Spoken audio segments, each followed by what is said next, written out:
As you've heard, areas throughout southwest Florida are still recovering 48 hours later from Helene. The Category 4 storm swept through and caused serious damage to thousands of homes and businesses, which includes on Sanibel Island.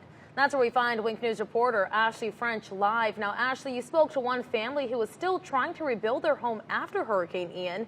Did this storm set them back in those recovery efforts?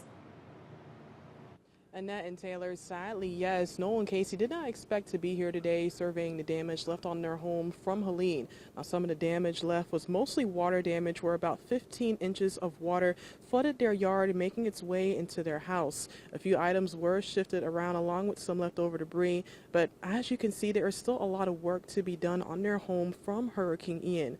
Noel and Casey were just in the beginning stages of recovering. Now with this, it sets them back quite a bit.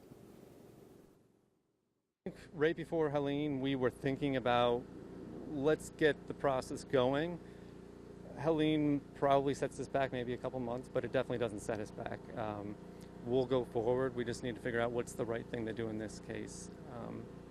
And we'll work together and figure that out. A lot of destruction, but a lot of hope.